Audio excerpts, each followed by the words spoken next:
जय मां अहोई अष्टमी। आइए भक्तजनों, मां अहोई अष्टमी व्रत कथा का आरंभ करें। सबसे पहले आइए बात करते हैं इस व्रत को करने की विधि क्या है। यह व्रत कार्तिक मास की कृष्ण पक्ष अष्टमी के दिन किया जाता है। इस व्रत को आरोग्यता प्राप्ति एवं दीर्घजीवी संतान होने के निमित्त किया जाता है। आइए व्रत का विधान और पूजन का वर्णन करते हैं।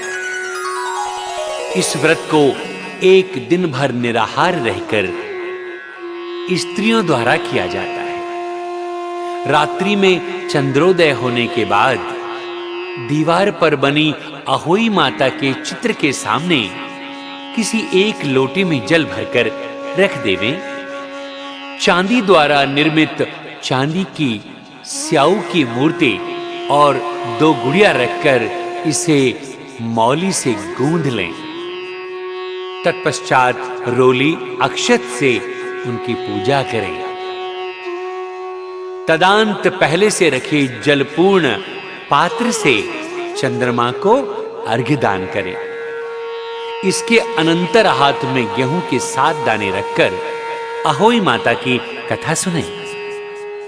कथा श्रवण करने के बाद मौली से पिरोई गई अहोई माता को गले में पहन लेवें। अर्पित किए गए नैवेद्य को ब्राह्मण को दान कर देवें।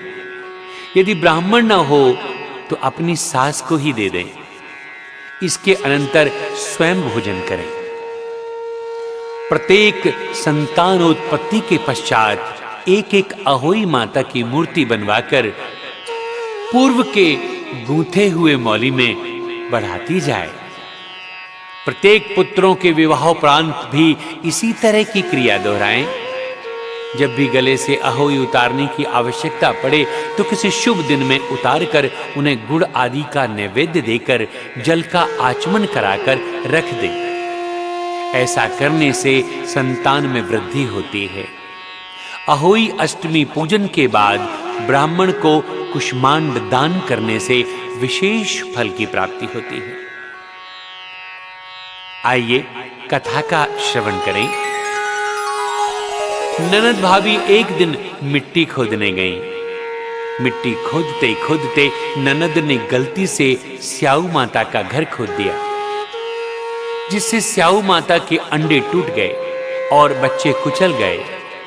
स्याऊ माता ने जब अपने घर में बच्चों की दुर्दशा देखी तो क्रोधित होकर ननद से बोली, तुमने मेरे बच्चों को कुचला है, मैं तुम्हारे पति व बच्चों को खा जाऊंगा।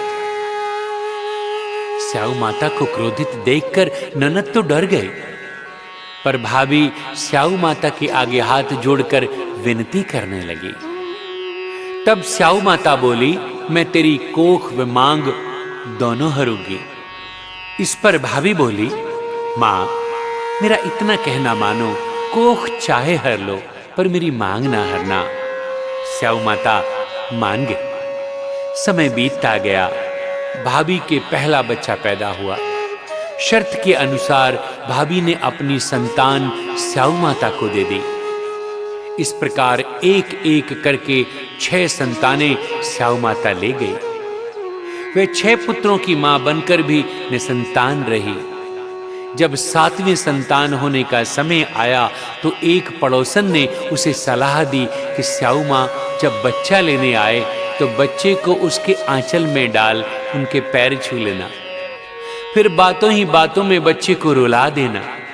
जब स्याऊ मां पूछे कि रो क्यों रहा है तो कहना कि तुम्हारे कान की बाली मांगता है। बाली देकर वे बच्चे को ले जाने लगे तो फिर उनके पांव छू लेना। यदि वे पुत्रवती होने का आशीर्वाद दें तो बच्चे को मत ले जाने देना। 7वीं संतान भी हुई। स्याऊ माता उसे लेने आई। पड़ोसन के बताए अनुसार उसने सारी बातें उसी तरह की जिसमें स्याऊ माता ने अपनी हार मानी, तथा कहने लगी, मुझे तुम्हारे पुत्र नहीं चाहिए, मैं तो तुम्हारी परीक्षा ले रही थी। वह कहकर स्याऊ माता ने अपनी लठ फटकारी तो 6 पुत्र पृथ्वी पर आ पड़े। भाभी अपने सभी पुत्रों को पाकर भाव विभोर हो गई। स्याऊ माता ने प्रसन्न होकर मन से भाभी को तब आशीर्वाद दिया।